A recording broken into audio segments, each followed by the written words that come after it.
Mazmur 91. Dalam lindungan Allah. Orang yang duduk dalam lindungan yang maha tinggi dan bermalam dalam naungan yang maha kuasa akan berkata kepada Tuhan, tempat perlindunganku dan kubu pertahananku, Allahku yang kupercayai. Sungguh, dialah yang akan melepaskan engkau dari jerat penangkap burung, dari penyakit sampar yang busuk. Dengan kepaknya ia akan melindungi engkau. Di bawah sayapnya engkau akan berlindung. Kesetiaannya ialah perisai dan pagarnya.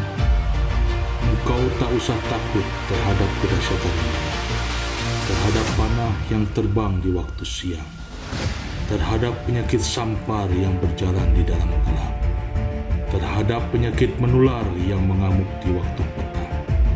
Walau 1.000 orang rebah di sisimu dan 10.000 di sebelah kananmu, tetapi itu tidak akan menimpamu.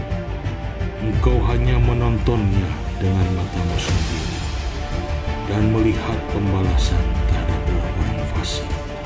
Sebab Tuhan adalah tempat perlindunganmu. Yang maha tinggi telah kau buat tempat perteduhan. Malapetaka tidak akan menimpa, dan tulah tidak akan mendekat kepada kemah. Sebab malaikat-malaikatnya akan diperintahkannya kepadamu untuk menjaga engkau di segala jalan. Mereka akan menatang engkau di atas tangannya, supaya kakimu jangan terangkut kepadamu. Singa dan ular tedung akan kau langgahi. Kau akan menginjak anak singa dan ular naga. Sungguh hatinya melekat kepadaku, maka aku akan meluputkannya. Aku akan membentenginya, sebab ia mengenal namaku. Bila ia berseru kepadaku, aku akan menjawab. Aku akan menyertai dia dalam kesesakan. Aku akan meluputkannya dan memuliakannya. Dengan panjang umur akan kukenyangkan dia, dan akan kuperlihatkan kepadanya keselamatan daripadaku. Amin.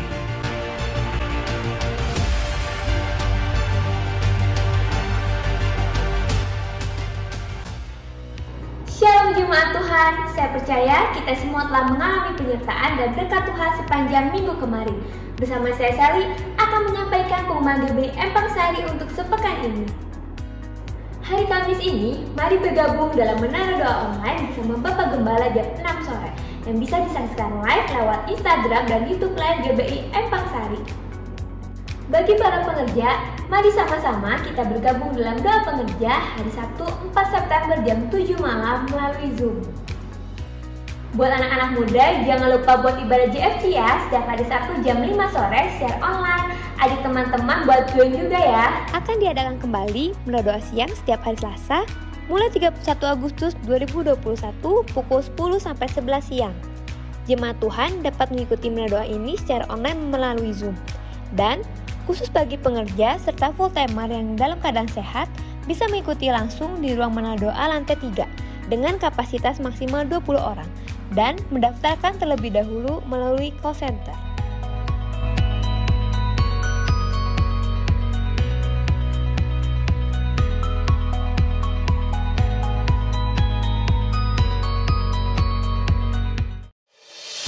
Shalom Jemaat Tuhan.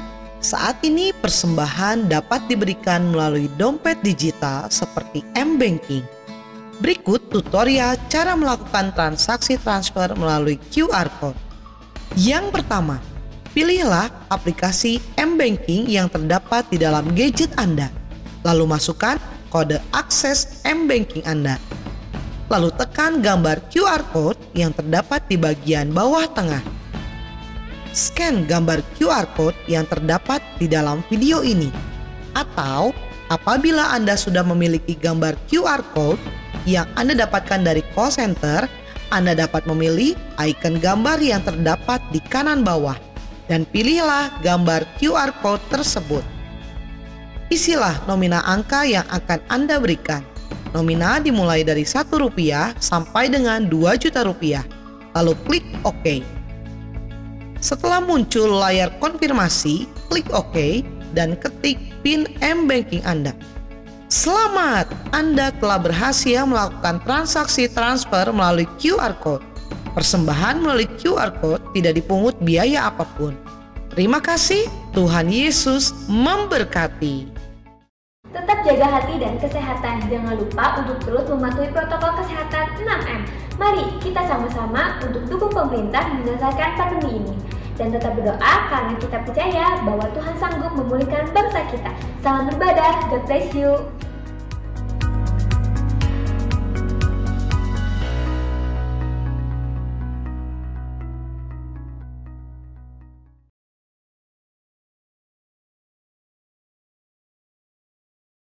Shalom saudara, saya percaya kita dalam keadaan baik dan luar biasa.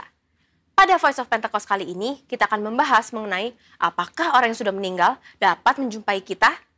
Saudara pernah tidak mimpi didatangin orang terdekat yang sudah meninggal, lalu kita bingung, apakah orang yang mendatangi kita ini adalah betul orang terdekat kita atau bukan?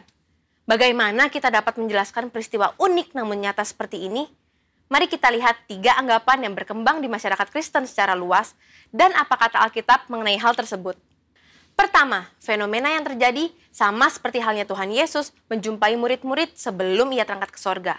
Ada tradisi yang berkembang di masyarakat bahwa orang yang telah meninggal masih dapat menjumpai orang yang masih hidup dalam kurun waktu 40 hari setelah kematiannya. Ditambah lagi dengan mengutip ayat sekenanya di luar konteks dan menyambungkan dengan peristiwa Tuhan Yesus menjumpai murid-muridnya selama 40 hari. Yang memegang kepercayaan ini pastinya tidak sadar bahwa Yesus bukanlah orang mati yang mengunjungi murid-muridnya, melainkan ia telah bangkit dari kematian dan hidup, seperti ada tertulis di Markus 9 ayat 9-10.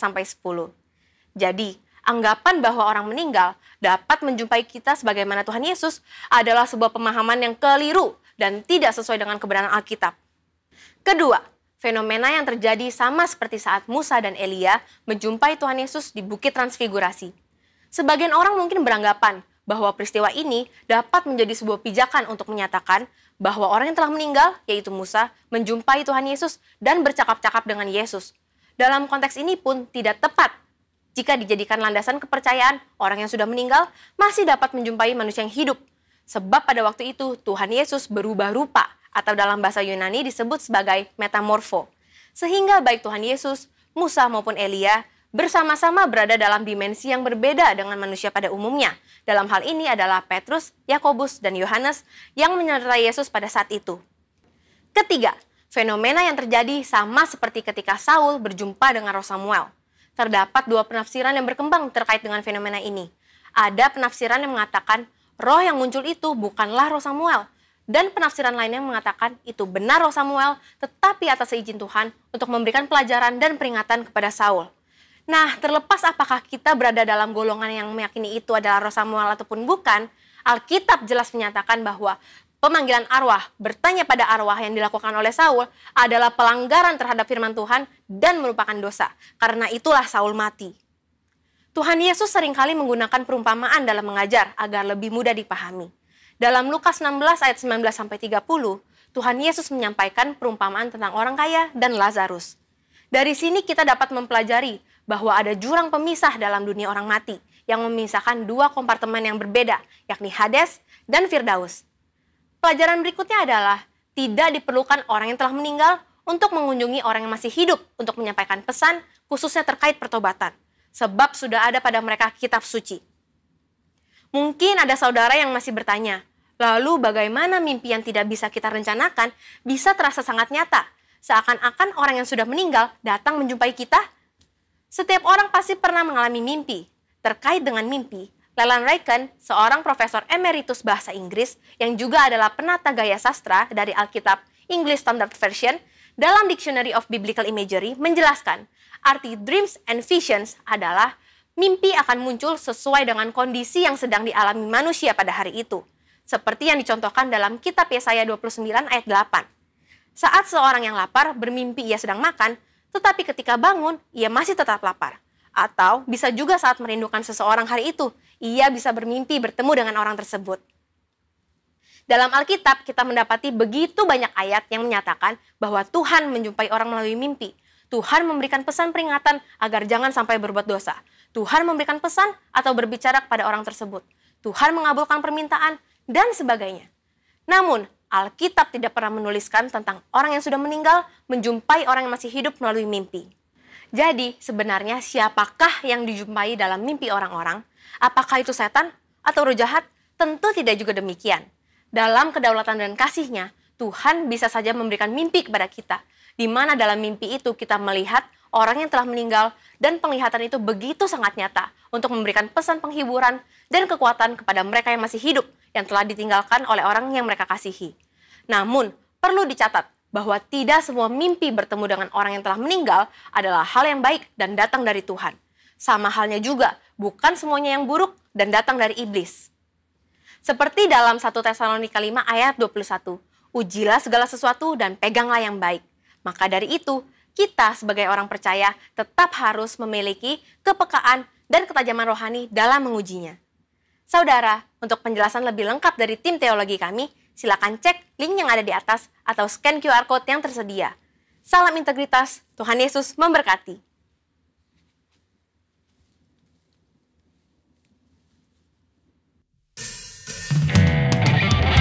Happy Sunday GBI Sukawarna. Kembali kita akan sama-sama merayakan kebesaran Tuhan di dalam kehidupan kita. Yang mau katakan amin, yang mau keluar tepuk tangan sama-sama buat Tuhan Yesus.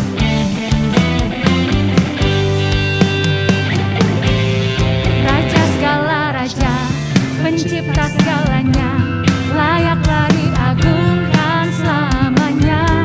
Segala ciptaannya memuji namanya, bawalah korban syukur padanya. Hai segala yang bernapas, puji Dia Yesus Tuhan dan Raja. Besar Tuhan dan layak dipuji. Besar Tuhan dan layak dipuji. Segala suku, kaum dan bahasa kan sujud menyembah Dia. Besar, besar, besar Tuhan. Dia Allah yang besar, Dia layak dipuji. Raja segala raja, pencipta segalanya, amin. Dia layak diagungkan Bapak Ibu Saudara. Segala ciptaannya memuji namanya, bawalah korban syukur padanya. Hai segala yang bernafas, mari dari rumah-rumah nyatakan Dia besar. Come on. Besar Tuhan dan layak dipuji. Besar Tuhan, nyatakan Dia besar. Besar Tuhan, amin. Dia layak dipuji.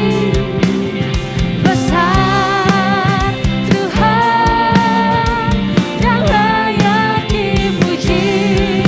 Segala suku, kaum dan bahasa kan sujud menyembah Dia. Besar, besar, besar Tuhan. Saat ini kami mau nyatakan Kau Allah yang besar di dalam kehidupan kami. Apapun yang terjadi, kami mau bilang Tuhan tetap dahsyat. Yang percaya katakan amin. Mari sambil tepuk tangan sama-sama kita nyatakan Dia besar. Besar Tuhan dan layak dipuji. Come on Bapak Ibu Saudara. Besar Tuhan. Di rumah-rumah mari nyatakan besar Tuhan dan layak dipuji. Come on. Besar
katakan amin.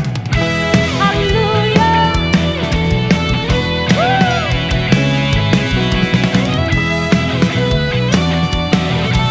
Mari GBI Sukawarna dengan sukacita.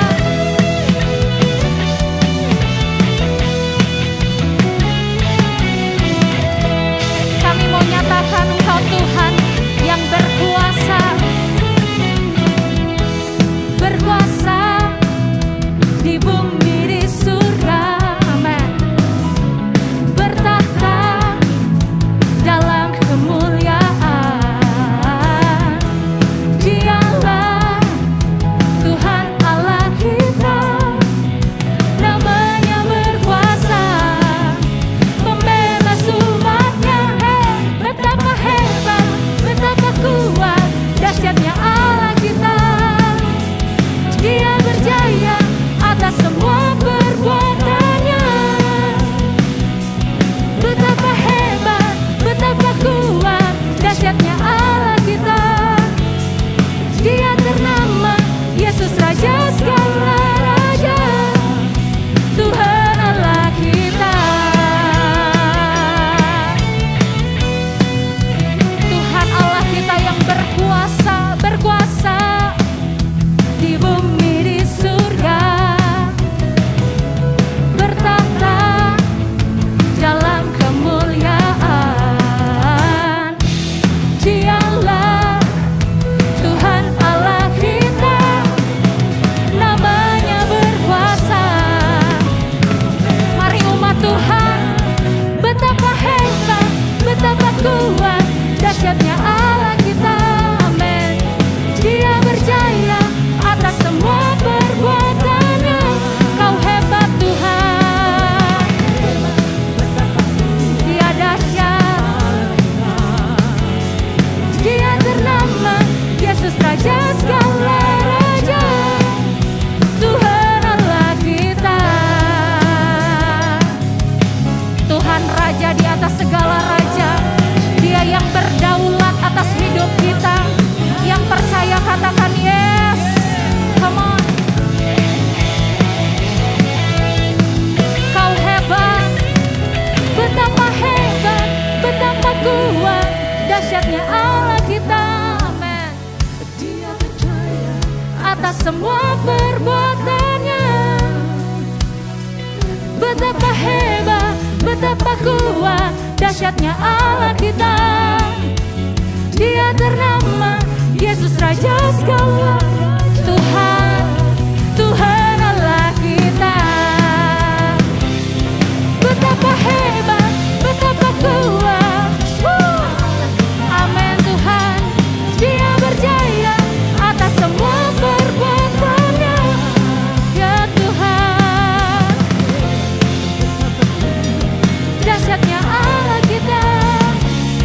Dia ternama Yesus Raja segala raja, Tuhan Allah kita. Dia Tuhan Allah kita, Tuhan Allah kita.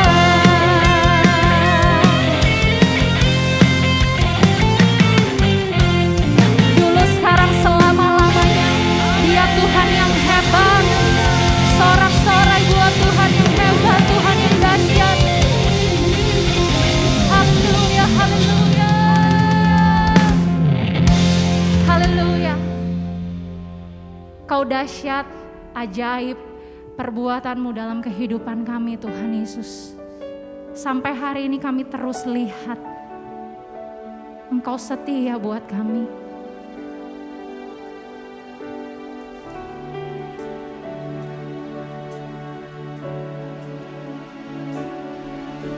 Kami angkat hati kami Tuhan, menyembah-Mu saat ini.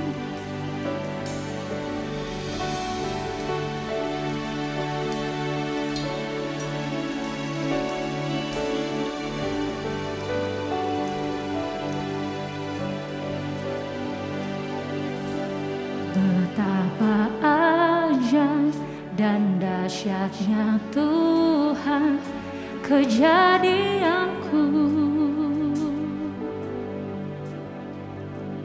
Kau menenun diri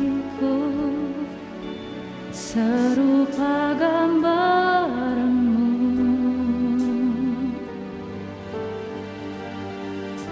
Sungguh berharga di mata-Mu Tuhan kehidupanku.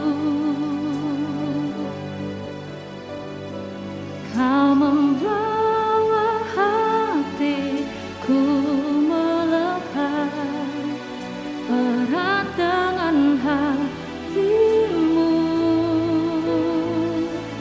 Ku mengangkat wajahku,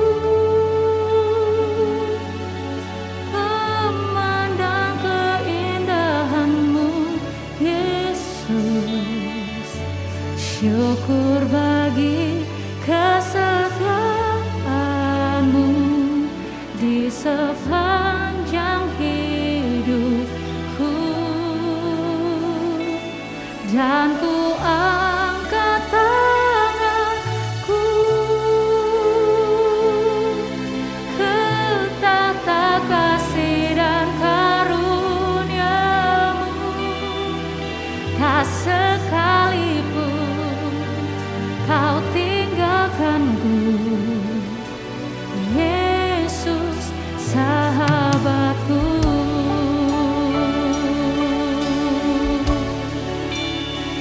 Tuhan Yesus,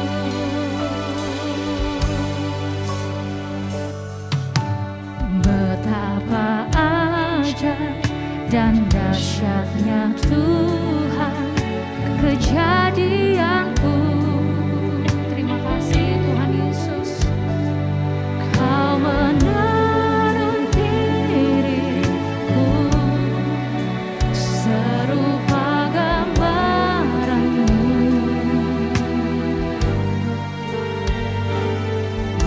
Sungguh berharga di mata-Mu Tuhan kehidupanku.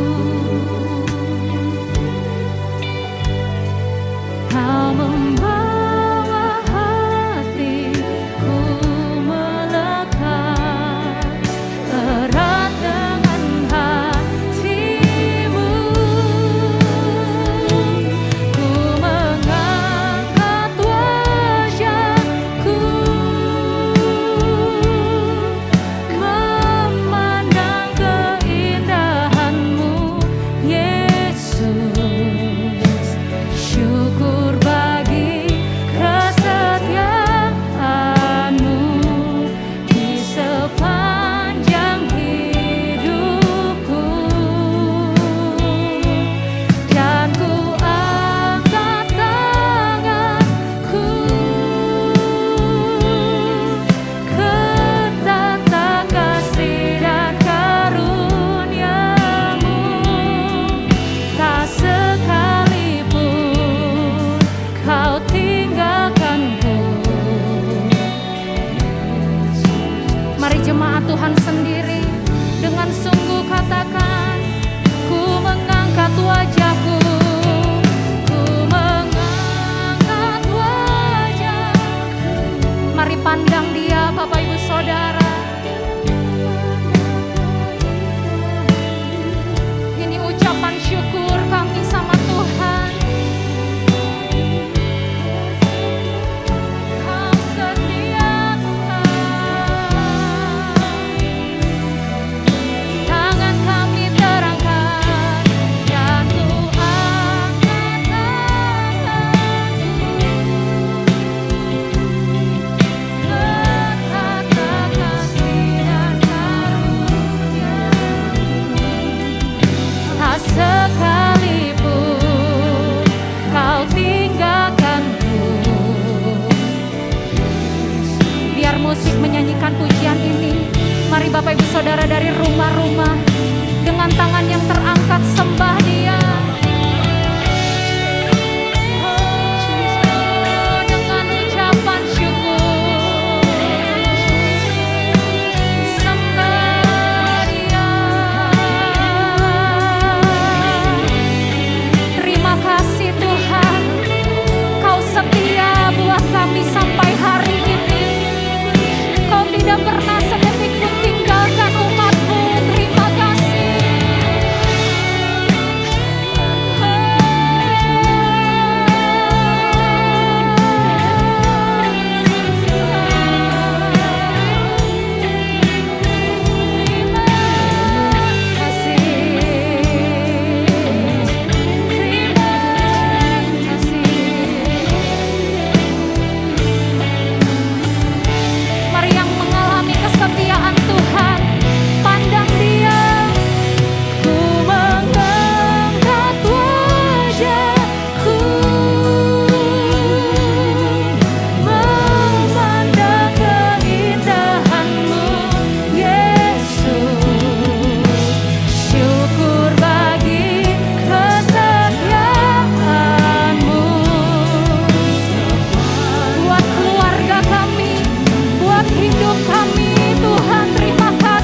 Saat tangan kami terangkat, Kau pegang tangan kami dan tidak akan melepaskannya.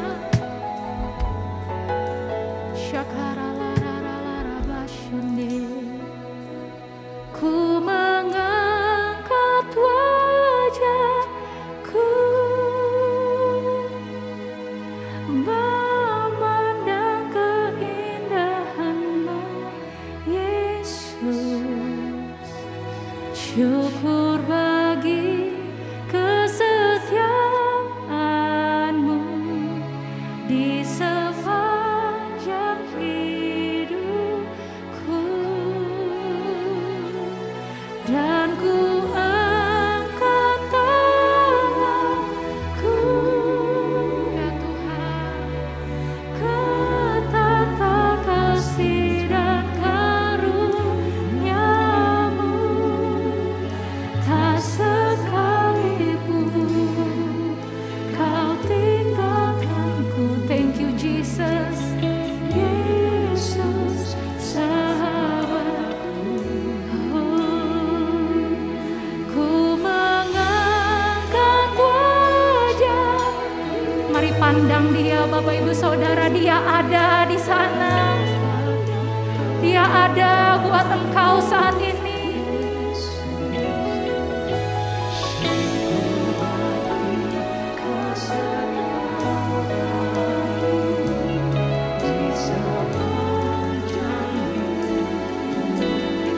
Pegang tangan kami Tuhan. Pegang tangan kami saat ini Tuhan. Ke tata kasih dan karunia-Mu. Tak sekalipun, amin, Kau tinggalkanku. Yesus sahabatku. Mari sekali lagi sepakat GPI Sukawarna. Ku mengangkat wajahku, memandang keindahan-Mu, Tuhan Yesus. Syukur bagi kesetiaan-Mu di sepanjang hidupku. Dan ku angkat tanganku ke tata kasih dan karunia-Mu. Tak sekalipun Kau tinggalkanku, Yesus. Ini iman kami Tuhan. Tak sekalipun, tak sekalipun, yes Lord, Kau tinggalkanku. Yesus sahabatku. Sekali lagi dengan percaya. Tak sekalipun Kau tinggalkanku, Yesus sahabatku. Dengan hati yang percaya, sorak-sorai buat Tuhan, Allah yang setia, tidak pernah meninggalkan umat-Nya. Haleluya.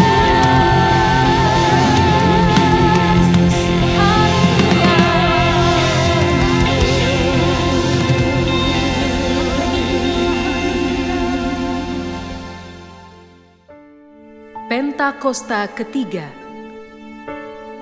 Pentakosta ketiga adalah pencurahan Roh Kudus yang dahsyat di zaman ini, melebihi yang terjadi di Azusa Street.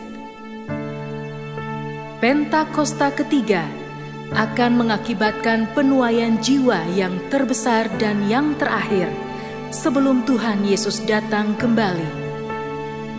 Pentakosta ketiga akan membangkitkan generasi Yeremia, yaitu anak-anak muda yang dipenuhi Roh Kudus, cinta mati-matian kepada Tuhan Yesus, tidak kompromi terhadap dosa, dan akan bergerak untuk memenangkan jiwa. Pentakosta ketiga lahir di Indonesia dan bergerak ke bangsa-bangsa. Gerakan ini dari timur ke barat dan akan kembali ke Yerusalem. Pentakosta ketiga akan memberikan kuasa untuk menyelesaikan amanat agung, dan setelah itu Tuhan Yesus datang kembali.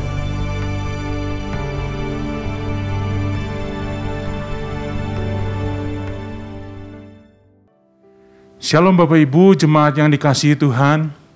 Salam damai sejahtera di dalam nama Tuhan Yesus Kristus. Bersyukur kita bisa kembali beribadah sekalipun secara online. Saya percaya Tuhan hadir di tempat Bapak Ibu Saudara berada. Bapak Ibu Saudara, sebagai orang percaya kita hidup bukan karena melihat, tetapi karena iman. Dan kita hidup di dalam tuntunan Tuhan. Kita percaya, kita punya iman bahwa Tuhan menuntun kita. Roh Kudus menuntun kita.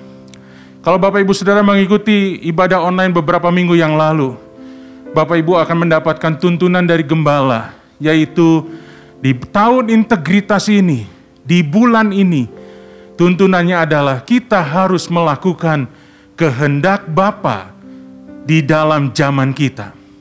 Sama seperti Daud yang setia melakukan kehendak Tuhan di dalam zamannya. Demikian juga kita sebagai orang percaya. Kita harus melakukan kehendak Tuhan pada zaman kita. Dalam Matius pasal 7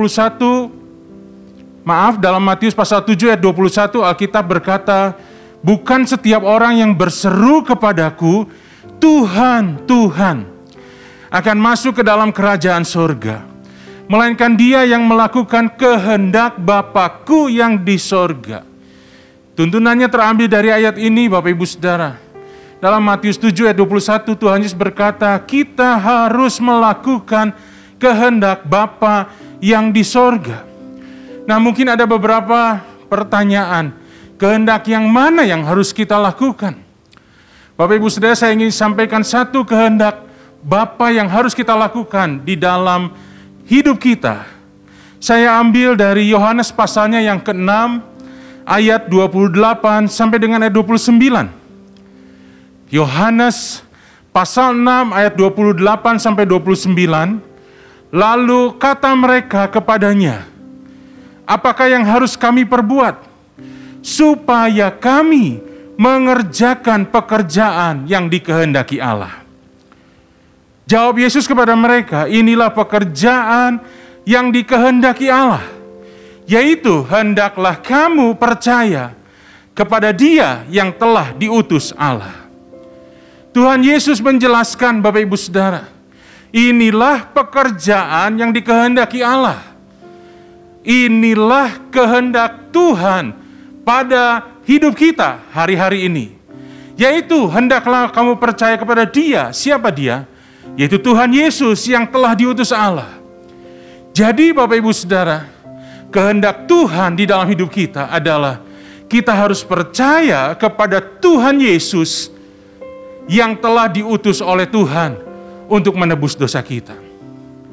Mungkin ada yang berkata, kalau percaya Tuhan Yesus, saya sudah Pak, bahkan saya sudah dibaptis.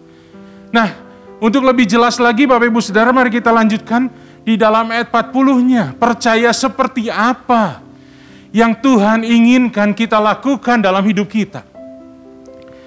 Dalam ayat yang ke-40 di dalam pasal yang sama, Alkitab berkata, sebab inilah kehendak Bapa-Ku. Tuhan Yesus menegaskan sekali lagi, inilah kehendak Bapa-Ku. Yaitu supaya setiap orang yang melihat anak dan yang percaya kepadanya. Jadi setiap orang yang percaya kepada Tuhan Yesus beroleh hidup yang kekal. Dan supaya aku, kata Tuhan Yesus, membangkitkannya pada akhir zaman. Jadi percaya yang Tuhan mau, percaya yang menjadi kehendak Tuhan dalam hidup kita adalah percaya sampai Bapak, Ibu, Saudara, dan saya beroleh hidup yang kekal. Bahkan kita mengalami kebangkitan di akhir zaman. Bapak Ibu Saudara, tuntunan Tuhan buat kita adalah kita harus melakukan kehendak Bapa di dalam zaman ini. Dan kehendak Tuhan, kehendak Bapa adalah kita percaya kepada Tuhan Yesus sampai beroleh hidup yang kekal, bahkan sampai mengalami kebangkitan di akhir zaman. Nah, menarik Bapak Ibu Saudara ketika mempelajari pasal ini, Yohanes pasal 6. Kenapa tiba-tiba Tuhan Yesus berkata di dalam 2 ayat yang sudah kita baca tadi, Bapak Ibu Saudara. Nah, coba kita lihat dari ayat yang di awal. Kita mulai dari ayat yang kedua.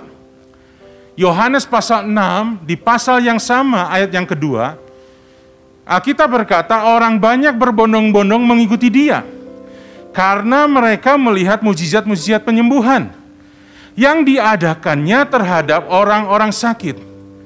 Jadi pada waktu itu ada banyak orang berbondong-bondong mengikuti Tuhan Yesus. Kenapa? Karena mereka melihat mujizat penyembuhan. Karena mereka melihat mujizat penyembuhan, mereka pun juga ingin mengalaminya, karena mungkin di antara mereka ada banyak yang memerlukan mujizat penyembuhan. Bukankah itu seperti yang sekarang sedang dialami Bapak Ibu Saudara? Di masa pandemi banyak orang sakit, dan juga ada orang-orang yang percaya juga terpapar COVID-19.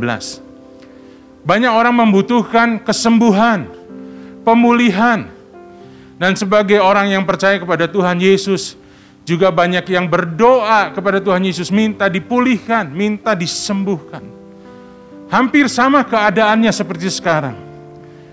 Mari kita lanjutkan ayatnya yang ke-5 sampai ayat yang ke-13. Di sini dikisahkan Tuhan Yesus memberi makan 5.000 laki-laki hanya dengan 5 roti jelai dan 2 ekor ikan. 5 roti itu adalah bekal makan siang seorang anak. Jadi itu 5 roti yang biasa. Ikan juga ikan yang biasa. Bekal dari seorang anak kecil, Bapak Ibu Saudara. Tapi Tuhan membuat mujizat sehingga bisa memberi makan 5.000 laki-laki. Bukan sedikit-sedikit, tapi Alkitab berkata sampai kenyang. Bahkan sampai bersisa 12 bakul. Nah, Bapak Ibu Saudara, di sini Tuhan tidak hanya melakukan mujizat kesembuhan, tapi juga Tuhan mujizat penyediaan. Tuhan menyediakan apa yang dibutuhkan. Bahwa 5.000 laki-laki itu belum termasuk istri mereka, belum termasuk anak mereka, mungkin kalau mereka bawa anak. Tuhan sediakan makanan.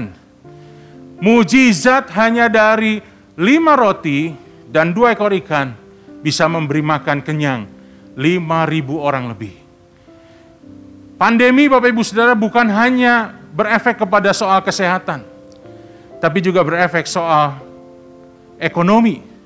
Banyak orang mulai mengeluh kehilangan pekerjaan, kehilangan mata pencaharian, ataupun mengalami masa-masa yang sulit. Ya, semua harus diirit sedemikian rupa.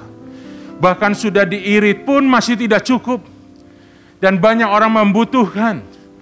Bapak Ibu Saudara, di Healing Worship Online yang kita adakan setiap hari Rabu, ada banyak permintaan doa masuk. Minta dipulihkan, minta disembuhkan. Dan juga minta ditolong oleh Tuhan soal masalah ekonomi, masalah keuangan. Jadi Bapak Ibu Saudara, waktu itu hampir mirip dengan keadaan seperti ini. Nah, di tengah kesulitan itu, Tuhan melakukan mujizat. Disediakan makan, semua bisa makan sampai kenyang. Tetapi Bapak Ibu Saudara, kalau kita baca selanjutnya, kita pelajari ayat berikutnya yaitu ayat 26, Alkitab berkata seperti ini.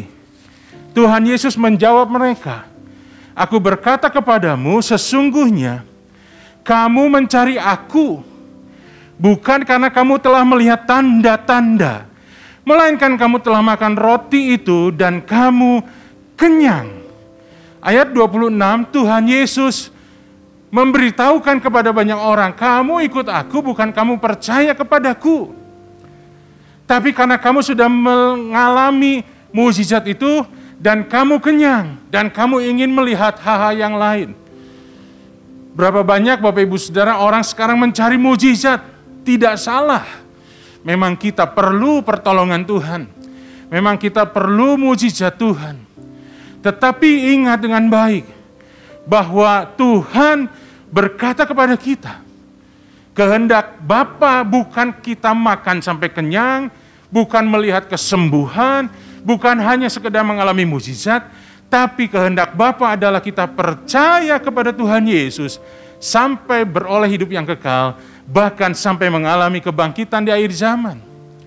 Itu sebabnya dalam ayatnya yang ke-32, tiba-tiba pembicaraan Tuhan dengan orang-orang yang ada di situ berbicara tentang mana roti mana yang dulu orang Israel alami di padang gurun. Dan Tuhan menyatakan, sekarang roti itu sudah menjadi roti yang hidup, dan akulah roti hidup ini. Dan Tuhan menyatakan satu pernyataan bahwa sungguh pun kamu telah melihat aku. Dalam ayat yang ke-36 dikatakan, kamu tidak percaya. Mereka melihat mujizat. Tapi ketika Tuhan Yesus memperkenalkan dirinya, roti hidup, bukan lagi roti mana yang hanya bisa mengenyangkan dan memuaskan jasmani, tapi roti hidup yang turun dari sorga, yang memberikan kehidupan kepada mereka yang percaya kepadanya. Mereka tidak mau percaya. Dan anehnya Bapak Ibu Saudara, ayat ini pasal ini sampai ke ayat yang ke-66. Saya percaya bukan kebetulan Bapak Ibu Saudara. Yohanes 6 ayat 66. 666. Bapak Ibu Saudara tahu itu angka apa? Dikatakan dalam Yohanes 6 ayat yang ke-66. Mulai dari waktu itu banyak murid-muridnya mengundurkan diri dan tidak lagi mengikut dia. Di awal banyak orang berbondong-bondong melihat mujizat. Banyak orang mengharapkan mujizat.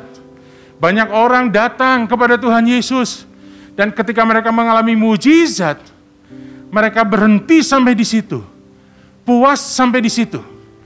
Padahal Tuhan ingin melanjutkannya, bahwa jangan cuma karena mujizat, jangan cuma karena roti jasmani, sekalipun roti mana itu luar biasa, itu roti yang turun dari langit untuk mengenyangkan orang-orang Israel di padang gurun, tapi itu hanya mengenyangkan jasmani. Akulah roti hidup, kata Tuhan Yesus. Dan aku akan memberikan kehidupan, bukan cuma sekedar mengenyangkan jasmani, tapi memberikan kehidupan. Itu sebabnya Tuhan Yesus menegaskan bahwa kehendak Bapa kepada kita di zaman ini adalah kita harus percaya kepada Tuhan Yesus. Bukan hanya karena melihat mujizat, tapi kita harus percaya kepada roti hidup itu sampai beroleh hidup yang kekal dan kebangkitan pada akhir zaman. Nah, ternyata Bapak Ibu Saudara, kalau kita lihat dalam pasal ini, tidak mudah orang untuk menjadi percaya. Sekalipun mereka sudah melihat mujizat, sekalipun mereka sudah melihat penyembuhan dan penyediaan yang Tuhan lakukan secara ajaib, tapi ketika disodorkan tentang Tuhan Yesus, ketika Tuhan menyatakan dirinya sebagai roti hidup, mereka tidak mau percaya. Mengapa mereka tidak mau percaya? Dan mengapa hari-hari ini juga ada orang-orang percaya yang mulai meninggalkan imannya? Karena permasalahan yang ada, karena segala sesuatu yang mereka hadapi. Dalam pasal yang sama, Yohanes 6 ayat yang ke-14 sampai ke-15 dikatakan, ketika orang-orang itu melihat mujizat yang telah diadakannya, mereka berkata, dia ini adalah benar-benar nabi yang akan datang ke dalam dunia. Karena Yesus tahu bahwa mereka hendak datang dan hendak membawa dia dengan paksa untuk menjadi raja, dia menyingkir pula ke gunung seorang diri. Bapak Ibu Saudara, zaman itu Israel sedang ada di dalam penjajahan bangsa Romawi.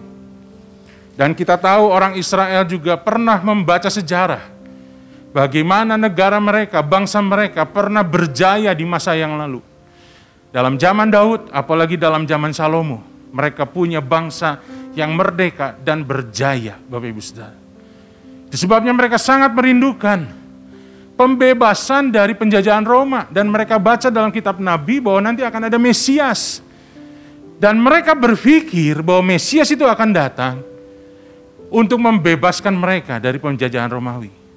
Ketika mereka melihat Tuhan Yesus dengan segala mujizat yang dilakukan, mereka mulai berpikir, mungkin ini Mesias yang Tuhan sedang kirim. Dia bisa melakukan mujizat, dia juga bisa membuat kekalahan di pihak musuh. Dia bisa membawa kemenangan bagi bangsa kita. Jadi mereka ingin dengan paksa menjadikan Tuhan Yesus menjadi raja. Bapak Ibu Saudara, dari sini kita melihat bahwa ternyata ketidakmengertian kita, pikiran kita bisa menjadi penghalang untuk kita percaya kepada Tuhan. Orang berpikir Tuhan Yesus datang sebagai raja untuk membebaskan mereka dari penjajahan Romawi. Mereka pikir seperti itu, Bapak Ibu Saudara. Padahal kehendak Tuhan, kehendak Bapa adalah Tuhan Yesus datang untuk membebaskan umat manusia dari penjajahan dosa. Bapak Ibu Saudara, ada banyak halangan untuk kita bisa percaya. Salah satunya yang paling kuat adalah pikiran kita. Jangankan kita, Bapak Ibu Saudara. Ada satu tokoh dalam Alkitab, Abram, Bapak Ibu Saudara. Abram dikasih janji sama Tuhan luar biasa. Dia akan punya keturunan yang sangat banyak. Dan dia akan menjadi berkat bagi segala bangsa. 3 kali Tuhan mengulangi janjinya. Tetapi kita tahu Bapak Ibu Saudara, Abram pun pernah meragukan. Pernah tidak percaya. Kenapa? Karena dia berpikir. Dia pernah berkata kepada Tuhan, Tuhan saya nggak punya anak. Biarlah Eliezer ini yang akan mewarisi seluruh harta kekayaanku. Tuhan berkata, tidak. Kamu akan punya anak. Anak perjanjian. Yang kedua dia berkata kepada Tuhan, Tuhan saya kan sudah punya anak, Ismail nih. Ini ajalah Tuhan, kenapa sih nggak bisa? Kira-kira begitu kalau bahasa sekarang Bapak Ibu Saudara ya. Kenapa susah-susah harus nunggu anak yang lain? Ini sudah ada anak Ismail, darah dagingku sendiri. Tapi Tuhan berkata, tidak. Anak perjanjian itu adalah anak yang lahir dari istrimu yang sah, yaitu Sarai. Bapak Ibu Saudara, kenapa Abraham akhirnya melakukan sesuatu yang tidak sesuai dengan kehendak Tuhan? Karena dia berpikir Eliezer yang akan menjadi warisannya. Dia juga berpikir, ya sudahlah Ismail saja.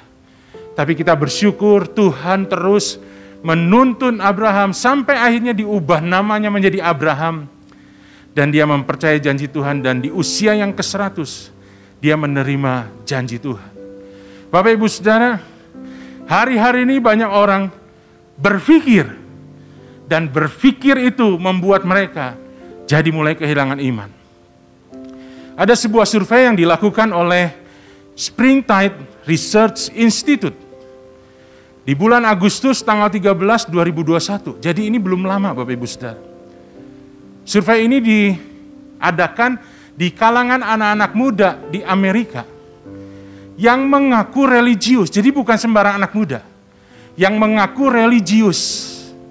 Apa yang terjadi Bapak Ibu Saudara? Anak-anak muda yang usianya sekitar 11 sampai 25 tahun, yaitu mereka yang termasuk generasi Z, generasi yang usianya 11 sampai 25 tahun, ternyata galau akan masa depannya. Terbukti mereka ini sering terlibat melihat ramalan melalui kartu tarot, Bapak Ibu Saudara. 50% generasi Z yang mengaku religius terlibat di dalam ramalan. 17% diantaranya mengikuti ramalan setiap hari bahkan. 25% seminggu sekali. 27% sebulan sekali. 31% kurang dari sebulan sekali. Pada intinya mereka galau akan masa depannya. Mereka tidak lagi bisa mempercayai firman Tuhan yang berkata, aku ini mengetahui rancangan-rancangan apa yang ada padaku mengenai kamu. Demikianlah firman Tuhan, yaitu rancangan damai sejahtera dan bukan rancangan kecelakaan untuk memberikan kepadamu hari depan yang penuh dengan pengharapan. Mereka lebih mempercayai kartu tarot ramalan. Mereka berpikir, mereka mencari apa yang akan terjadi di masa depannya. Bapak Ibu Saudara, itu yang terjadi kepada anak muda. Bagaimana kepada orang-orang dewasa, orang-orang yang sudah masuk dalam pernikahan. Di hari-hari pandemi ini, Bapak Ibu Saudara, kami hamba-hamba Tuhan sering mendapatkan telepon ataupun WA dari jemaat yang berkata, "Pak, kami mau bercerai." Ini bukan orang yang tidak percaya, jemaat Bapak Ibu Saudara. Lalu kemudian ditanya, "Kenapa kamu bercerai?" Bukankah Tuhan sangat tidak menghendaki perceraian? Tapi mereka berkata, "Saya sudah tidak lagi percaya bahwa ke depan akan lebih baik." Sang istri berkata, "Suami saya nggak mungkin berubah, Pak." Suami juga berkata, "Istri saya sudah tidak bisa lagi berubah, Pak. Rasanya tidak mungkin pernikahan kami bisa dipulihkan." Mungkin juga ada anak-anak muda yang bermasalah dengan orang tuanya. Di dalam keluarga, di dalam pernikahan. Padahal saya percaya Bapak Ibu Saudara, kalau Tuhan yang menghendaki kita menikah, Tuhan tidak hanya membiarkan kita mengalami kesusahan sendiri. Tuhan selalu ada, bahkan di perjamuan kawin kana pun Tuhan ada. Dan kehadiran Tuhanlah yang menjadi jawaban. Saya katakan, kehadiran Tuhan dalam hidupmu, itu yang akan menjadi jawaban. Sudahlah Pak, saya pikir tidak mungkin ini bisa diperbaiki. Kenapa? Karena berpikir. Karena melihat apa yang mereka lihat secara jasmani. Mereka tidak lagi bisa melihat dengan mata iman. Bahwa sekalipun masalah ada, tapi Tuhan tetap ada di situ. Tuhan tetap ada dalam keluarga dan pernikahan. Dan Tuhan yang sanggup memulihkan segala sesuatu. Tuhan Yesus berkata, apa yang sudah dipersatukan Allah tidak boleh diceraikan manusia. Dan ini bukan cuma sekedar perintah Bapak Ibu Saudara. Tetapi ini juga adalah janji. Di mana Tuhan yang mempersatukan, Tuhan yang akan menolong kita tetap ada di dalam kesatuan itu. Masalah pasti ada. Jangan kita pernah berkata tidak mungkin. Bapak Ibu Saudara, kenapa? Karena kehendak Tuhan kepada kita percaya sampai kita beroleh hidup yang kekal. Artinya percaya. Seterusnya, bukan cuma sekarang. Percaya Tuhan masih sanggup mengubah kehidupan kita. Percaya Tuhan masih sanggup mengubah pernikahan kita, pasangan hidup kita, orang tua, anak, Tuhan sanggup ubahkan. Ada sebuah nasihat yang sangat bagus Bapak Ibu. Dikatakan, turn your worry into worship, and God will turn your battles into blessing. Saya dapatkan nasihat ini dari khotbah seorang hamba Tuhan. Dia katakan, turn your worry into worship. Ubahlah kekhawatiranmu menjadi penyembahan. And God will turn your battles into blessing. Dan Tuhan akan mengubah pergumulanmu menjadi berkat. Itu sebabnya kehendak Tuhan bagi kita Bapak Ibu Saudara. Percayalah kepada Tuhan Yesus. Sampai kita beroleh hidup yang kekal. Percaya kita akan dipulihkan. Percaya keluarga kita akan diberkati Tuhan, dipulihkan. Masalah Tuhan akan tolong kita menyelesaikannya. Percaya ini akhir zaman Bapak Ibu Saudara, di mana Tuhan Yesus akan datang yang kedua kali. Percaya ini Pentakosta yang ketiga, di mana Tuhan akan mencurahkan Roh-Nya yang kudus secara besar-besaran. Dan percayalah bahwa akan terjadi kebangkitan, penuaian jiwa yang terbesar dan terakhir. Itulah kehendak Bapa buat kita di dalam zaman ini. Percayalah kepada Tuhan Yesus, karena Dia Allah yang sanggup melaksanakan janjinya. Amin. Mari kita berdoa di hadapan Tuhan. Tuhan Yesus, terima kasih. Kami percaya anugerah-Mu cukup buat kami. Pertolongan-Mu Tuhan yang akan memampukan kami. Kami mau melakukan kehendak Bapa di dalam zaman ini. Kami akan terus percaya, kami akan terus mempercayakan hidup kami. Kami percaya Tuhan Yesus sampai kami beroleh hidup yang kekal. Sampai terjadi segala pemulihan dalam hidup kami. Sampai terjadi Tuhan penuaian jiwa. Bahkan sampai kami melihat kedatangan-Mu yang kedua kali. Dan kami bersama-sama diangkat untuk bertemu dengan Tuhan Yesus. Terima kasih. Kami mau pelihara iman kami. Kami mau bergumul.